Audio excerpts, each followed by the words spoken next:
আসসালামু আলাইকুম রহমতুল্লাহ, কেমন আছেন সবাই? আমরা এখানে ছোট একটা খাঁচা তৈরি করেছি, 2 তলা খাঁচা। তো এই খাঁচাটা কেন তৈরি করেছি এটার মধ্যে একটা ইতিহাস আছে, আমি আপনাদের জানাবো। তার আগে খাঁচাটা একটু দেখাই আপনাদের।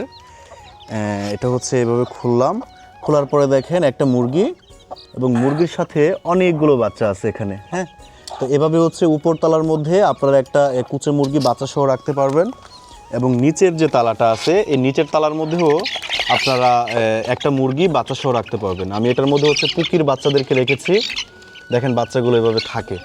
আচ্ছা, এখন হচ্ছে মেন পয়েন্টে আসি। এই ঘরটা মূলত আমরা কেন তৈরি করেছি, ছোট ঘরটা?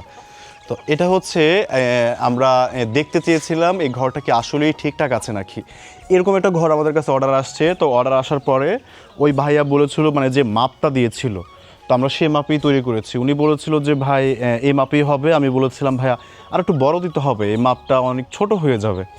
তারপর উনি বলেছে না ভাইয়া থাকুক ওইরকমই। এবং উনি আরেকটা কথা বলেছিল, দেখাই, এই যে মাচাটা আছে এই মাচার মধ্যে বলছিল এরকম ছোট ছোট ছিদ্রওয়ালা নেট দেওয়ার জন্য।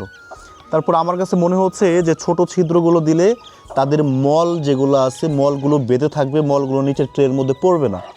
তো তার জন্য এই যে দেখেন আমরা আপাতত ট্রাই করছি হচ্ছে ছোট ছিদ্রওয়ালা নেট দিয়ে ট্রাই করছি। ওই যে দেখেন মলগুলো বেঁধে আছে। তো এখন আপনি হচ্ছে মাচা পদ্ধতিতে নেবেন এবং মুরগির যে মলগুলো আছে মলগুলো যদি এই ট্রের মধ্যে যদি বেঁধে থাকে তাহলে তো এই নেট দেওয়া কোনো লাভ হইল না। তাহলে যেটা বোঝা গেল যে এরকম খাঁচার মধ্যে যে মাচা যেটা আছে এই মাচার মধ্যে এই ছোটো ছিদ্রওয়ালা নেটটা দেওয়া যাবে না, ওই বড় ছিদ্রওয়ালা নেটটাই দিতে হবে। তাহলে মূলত এই মলটা নিচে পড়ে যাবে।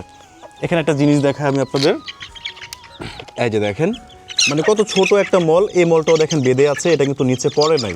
তারপরে ওই ভাইয়ের সাথে আমরা অনেকক্ষণ কথা বলেছি। তো কথা বলার পরে হচ্ছে অর্ডারটা নিয়েছি। তো আমার মাথার মধ্যে একটা বিষয় চিন্তা হচ্ছিল যে আচ্ছা আমি ঘরটা তৈরি করে যে ওনার কাছে পাঠিয়ে দিব, তারপরে যদি উনি ব্যবহার করতে না পারে কিংবা ওনার যদি অসুবিধা হয় তাহলে তো বিষয়টা অন্যরকম হয়ে যায়।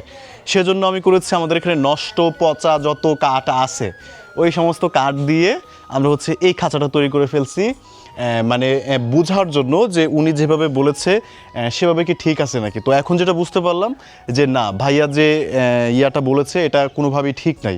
এখানে অনেকগুলো পরিবর্তন আনতে হবে। যেমন এখানে যে মাচাটা আছে, যে মাচার মধ্যে হচ্ছে মুরগিটা থাকবে, তো ওই মাচার যে গ্যাপ আছে এটা যদি ছোট গ্যাপওয়ালা নেটটা দেওয়া হয় তাহলে হচ্ছে মলগুলো বেঁধে থাকবে। এখানে দিতে হবে হচ্ছে বড় গ্যাপওয়ালা যে নেট ওইটা দিতে হবে। তো দেখেন এরকম ছোট ছোট খাঁচা যাদের প্রয়োজন তারা কিন্তু আমাদের কাছ থেকে নিতে পারবেন।